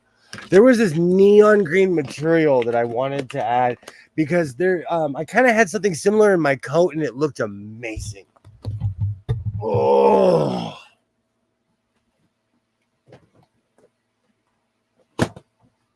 But it's hard to tell with all these tubs I have in here. Here we go. Do you know, these guys failed the cut. I am not going to put these guys on my coat. I know. I'm wearing a Disney shirt right now, and I'm still not going to put these guys on my coat. Let's see who else failed. Oh, Wolf on the pants. That one failed. Oh, this one too. You know what? I'm going to add these. Oh, there's some more. there are certain blocks that are just a little too hokey, even for me. Even for me. All right, so let me get that out. There it is. This is the green that I was talking about. This shines. Oh man, you can tell this is old school. You can tell this is some groovy material. I'm here for it. I buy these weird bundles, and you know that a lot of this came from somebody who hasn't touched this stuff since the 70s. You can tell by the material. Is there anything else I wanted to add? That looks really stringy. I still have more Day of the Dead squares. That's good.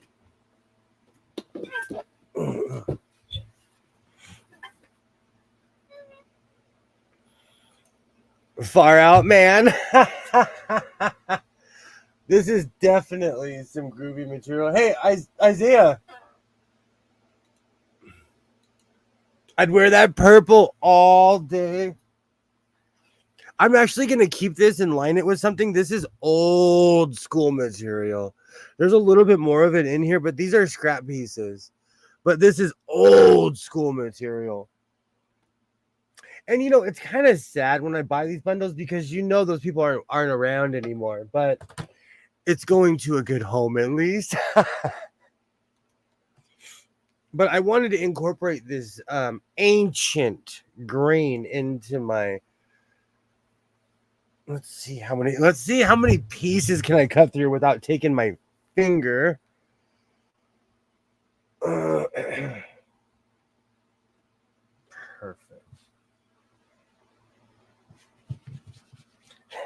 When I first started YouTubing, I used to watch this one video, and this young lady would always say, like, don't forget to utilize your space. And it's true. I don't know why it made me laugh so hard, but it's true. Do not forget to utilize your space.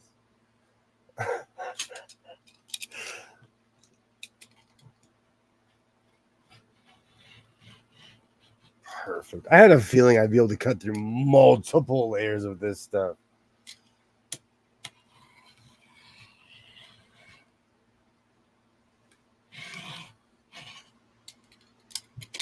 Perfect.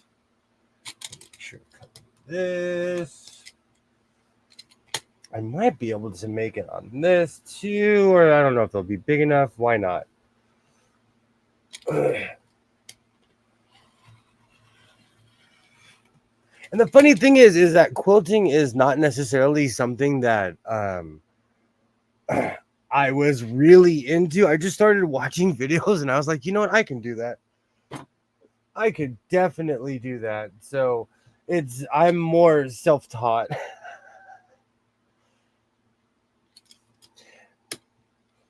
But, I've been around some great quilters, so I've seen, like many people, I'm sure, but I've seen some amazing work done by people. And the amount of work that people put into it, too. All right. Okay. We're just going to keep those there for now. I'm going to put that there. All right, let's start adding the green in. Beautiful. I had this really crazy idea for a pair of pants because I forgot how successful my quilt jacket was. Making YouTube shorts is actually something that's been really positive because it reminded me how much I love sewing. And it's also reminded me that I used to pay a lot more attention to detail, and I've become a little lax in my sewing, to say that at least. And so it really checked me because I look at stuff from a couple years ago and I was trying more. And it's just little things like pockets and lining and edging things.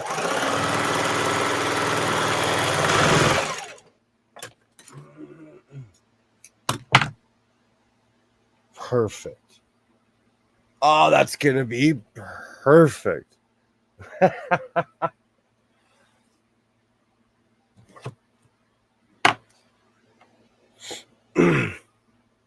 This is the non-exciting part of quilting, 1, 2, 3, 4, 5, 6, 7, 8. Perfect. I went off. Last time I could not put this down. Once you get the groove going and you start quilting, it gets in you and you just want to keep going and going and going. That's why I'm counting blocks and making sure, because there were quite a few times I'd go over, like, just because it started getting good to me.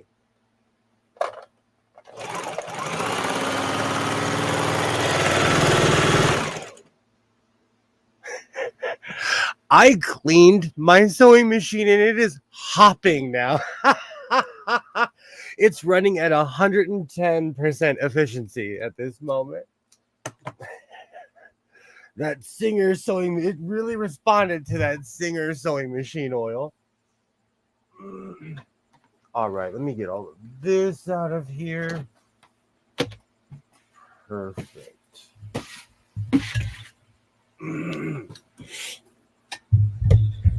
Do you know, lately I have been listening to a lot of old time radio.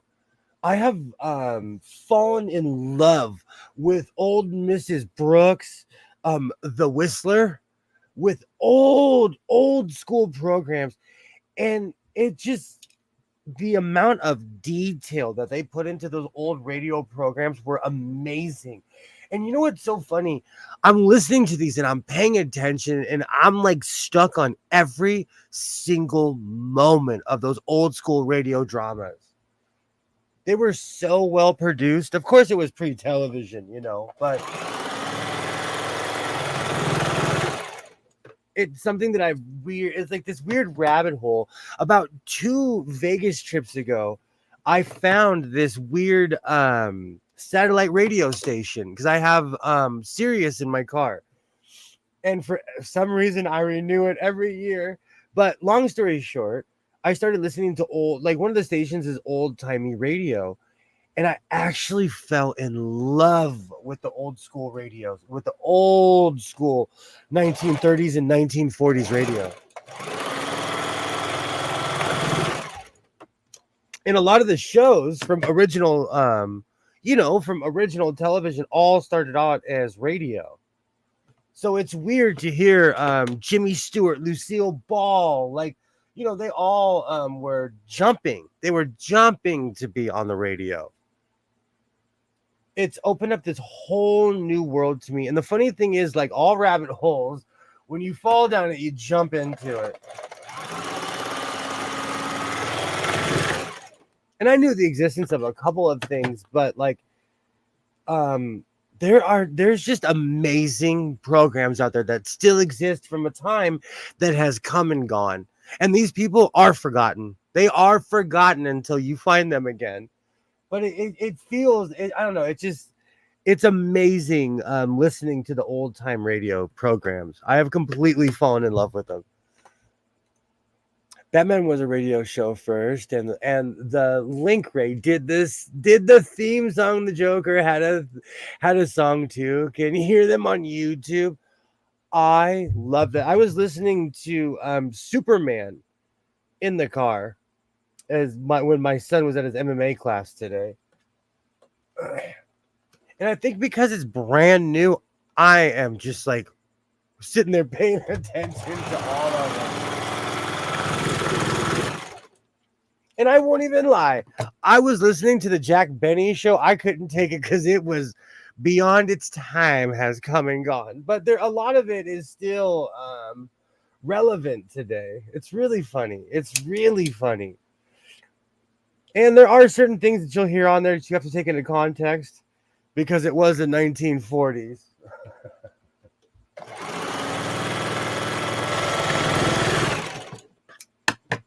But it's one of those weird things. I didn't know that I would fall in love with it until I did. I guess old-timey radio.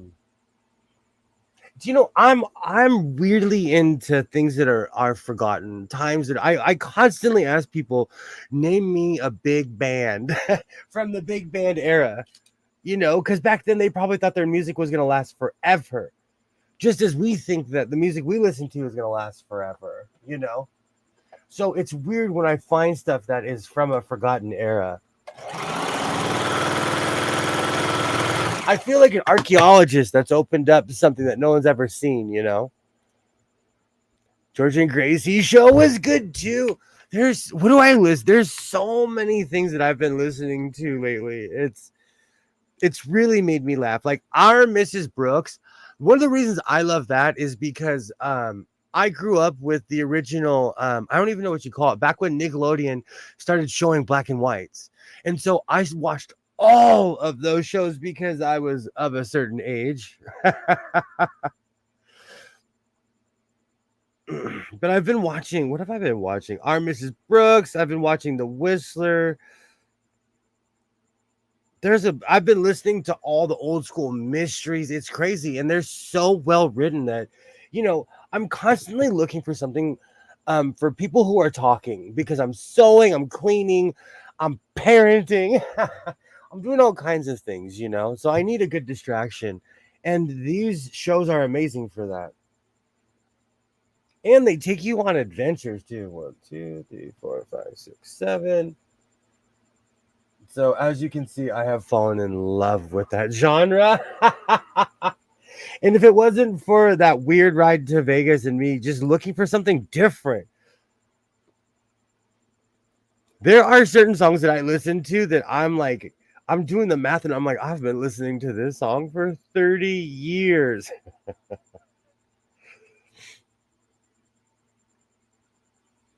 Or even recently with my my Huey Lewis and the News addiction. I remember when all that stuff came out.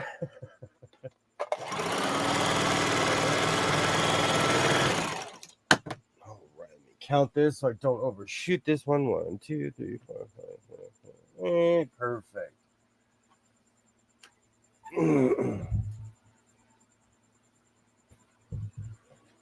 But it's weird to fall back into a world that is long forgotten. I feel like I stumbled upon a ghost town, And the way people speak is completely different. Like as Americans, we don't even talk like that anymore.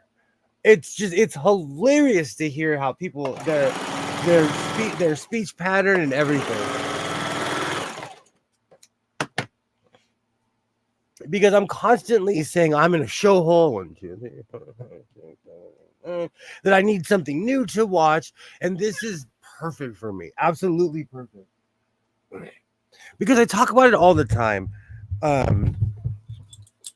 Today's world, everything is weirdly negative. So it weighs on you. And after a while, you'll become negative. If you participate in the opinion section of YouTube, it will eventually ruin you.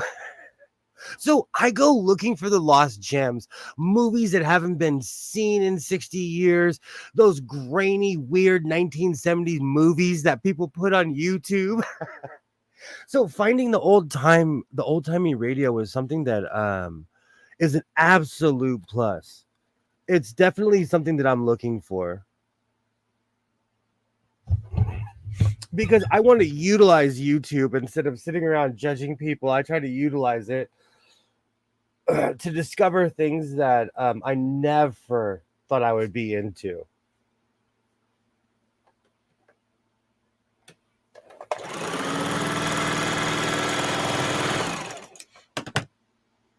Oh man, all this talk about going on a cruise makes me want to go on a cruise. But I knew people that that were originally captured during the beginning of the plague. I know people that were on that first boat that got famous for people that were trapped on it for a while. They were all from my hometown.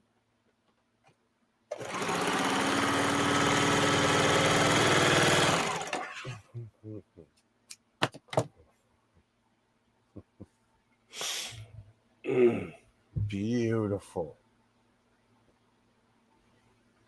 Do you know what's really funny? A lot of this stuff I've purchased, but most of this I cut from my other from my coat. But I can't remember where half of these patterns come from. Some of the stuff I purchased, like some of this I purchased in a huge bundle. A lot of that groovy 1960s material, that's from a huge bundle I purchased. which is right here. This stuff, after all these years, this stuff is still extremely bright green.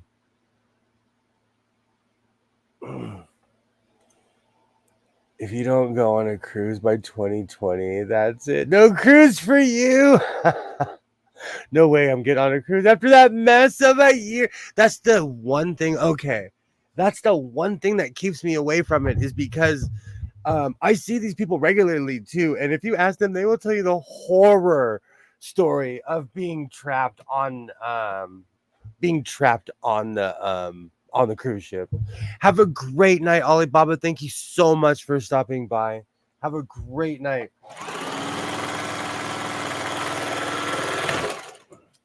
I will not be going on any extravagant trips this weekend, so I'll probably have this project done soon, hopefully. Have a great night, Alibaba. All right. Do you know what's funny? I try to stay away from. I don't know why. I wear a lot of dark colors, and I try to stay away from light colors, but it's just because they get messed easily. And dark colors can hide. Let me lighten this up. Perfect. I'm doing this pirate style with no pin. At least I'm trying to, because the material is lining up well so far.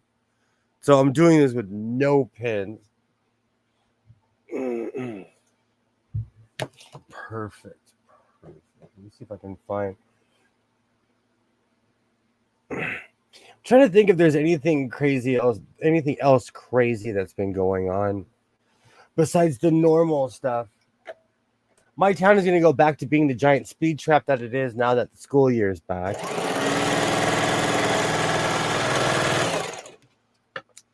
It makes me laugh so much. You do not see the sheriffs all summer long. The second the school year starts, they're out there with their motorcycles. They're waiting for the speeders. 1, 2, 3, 4, 5, 6, 7. It's quota. It's the quota time of year.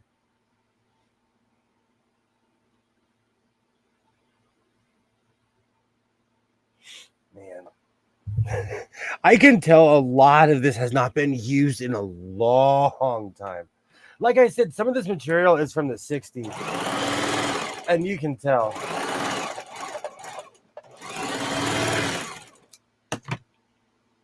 Perfect.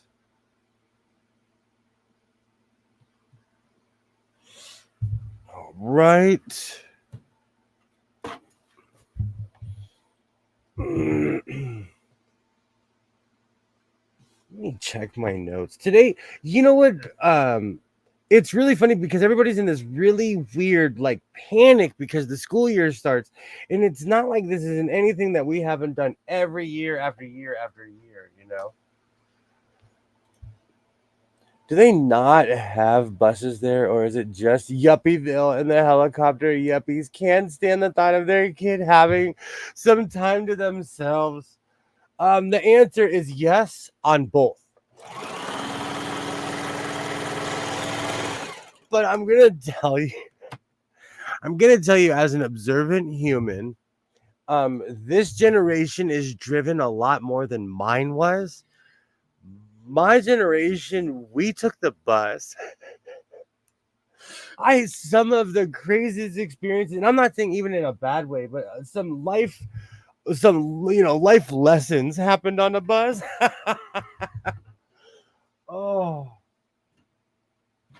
So I'm not anti-bus at all in any way, shape, or form.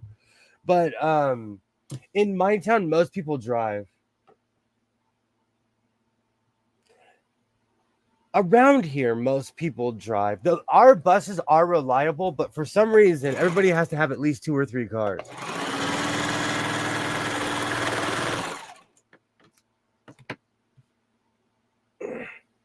That's a really good point. I guess they are helicopter parents. I never thought of it like that. I just always thought of it as like everyone around here drives because we're just yuppies. I would not mind taking the bus, My son said something the other day. What did he say where I was like, oh, we are first world people? He said something where I was like, sir, I used to do that all the time. I can't remember what he said. But he was like, could you imagine doing blah, blah, blah? I can't remember. And it threw me off because I was like, wait a minute. I've done that. But I forget that my son doesn't have these experiences because he's grown up in the lap of luxury compared to how I did. My parents made me earn my keep.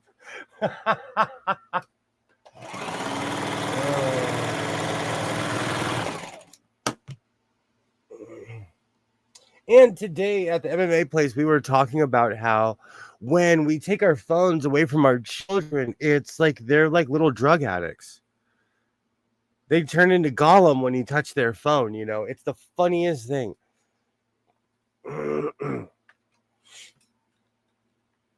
man, this phone's asking to be charged.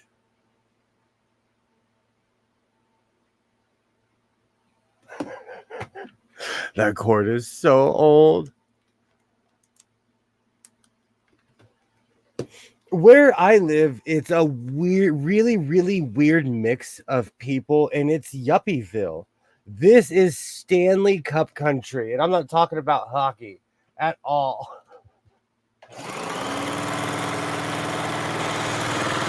And the funny thing is, it wasn't always that way. This town used to be a place of really hardworking people, but the industry made money for people, and this place is an extremely yuppie place now. Because when you go to LA, everybody takes the bus or they take the metro, the train. And you see children on the train with grown adults going to work and everybody's minding their own business, you know. But where I live, yeah, I never thought about it like that, but it is nothing but helicopter parents. And it's because usually there's one parent that works and one who has the time. And I live in the land of house husbands, so it's not just women. I live in the land of house husbands. 2, 3, 4, 5, 6, 7.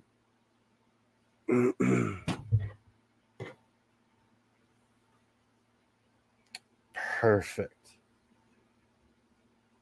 You know what? I'm going to use all of these blocks till I run out. I keep on creating more blocks, but really I'm just creating more scraps for my next project.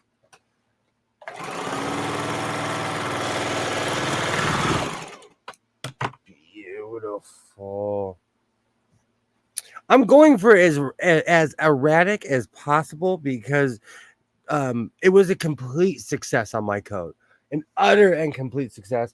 And I'm not even copying that color scheme because I've added a lot of different blocks. 1, 2, 3, 4, 5, 6, 7, 8.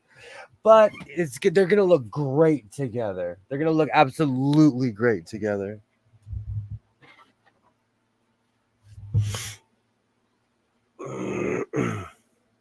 Perfect. Where I live, I say this all the time, and I didn't realize it even recently. I said things that were kind of exposed me and showed I come from the land of yuppies, of like real life. I'm not kidding you. In the 80s, people would literally in my town, they all wore their collars popped up. There are tennis courts all by my house. It's very Yuppieville where I live. So it's a different way of life. It is a completely different way of life. Literal white picket fences. I wave at all my neighbors. Oh, 1, 2, 3, 4, 5, 6, 7, 8, 9. So there are a lot of things that go on here that I know they do not reflect what I call real life or everyone else, you know. There are kids, I still see kids going to the high school. There's a kid who's driving a Lamborghini to the high school. Where I live, it's not reality. It is not reality. And you know they're driving their parents' car, but still you're like with that insurance, would I let my kid drive a Lambo to school? No. No.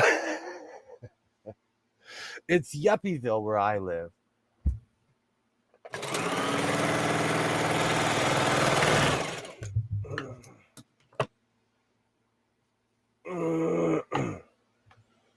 And all the kids have cars. I know that's rare in a lot of places. Like I lived in the heart of LA for a long time and nobody had a car. And I try to re-emphasize this to my son that we live in a very different world.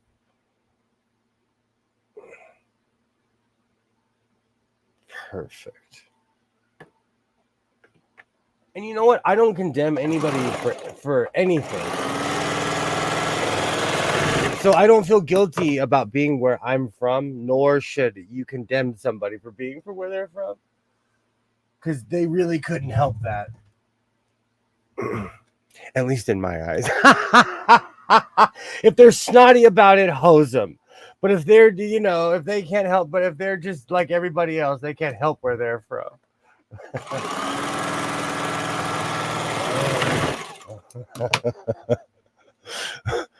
With how much insurance is nowadays, you gotta be insane to give your kid any car. And you know what's so funny? When I go to pick up my son, there was this kid in this brand new truck.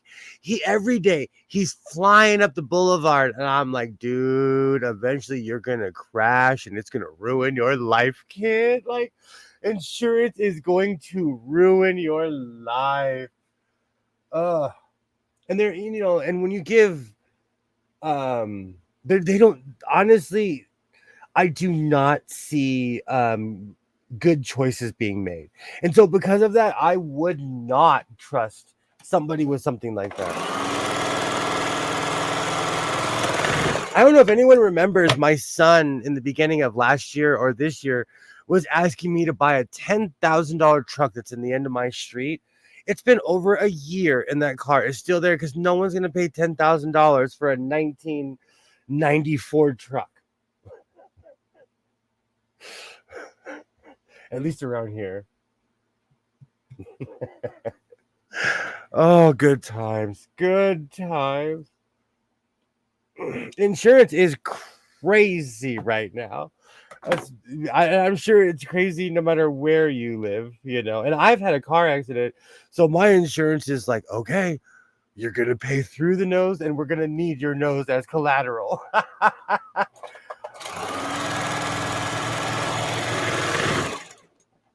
Perfect. That's why I haven't purchased my son a car. 1, 2, 3, 4, 5, 6. And I want him to do it old school. Get a paper route. Start a plumbing business. Do it old school.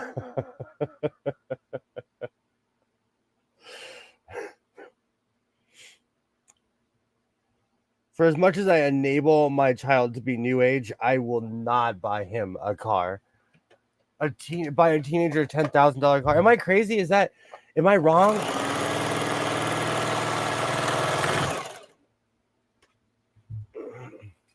I wonder what the insurance on that would be.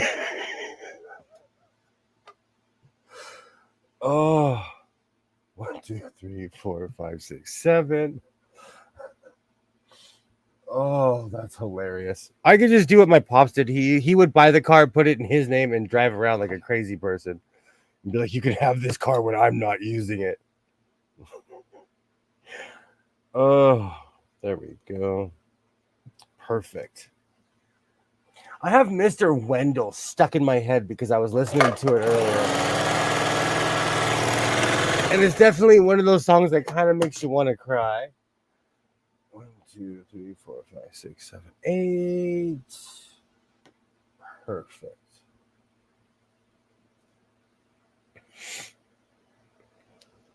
All right, we've been going for 2 hours. Got a ton of sewing done. If you really think about it, I got a ton of sewing done in 2 hours. I finished my anger coat last night. I made an amazing pair of pants that needs to be fixed already. I'm gonna finish this. I'm gonna finish this off stream because I have a lot to work on for my Friday shows. But I will have a Friday sews out. I am Captain Shorts right now, so I'm making a ton of shorts. I'll be back at it on Saturday because I am not taking a vacation. I will repeat myself. I am not gonna get in my car and play Freebird and just start heading east. So I'll be here on Saturday. I want to thank everybody who watches my stream. To everybody who watches the replays, you guys are amazing because you watch it till the end, and I thank you. Everybody who's still here, you guys are absolutely amazing. I'll be back at it on Saturday. Man, we came, we saw. I wore my Simba shirt. We today was definitely a productive day. I'll be back at it on Saturday. I appreciate everybody. So, like I always say, reinforce your seams, be yourself, and I will definitely see you guys next time. Thank you so much, and bye.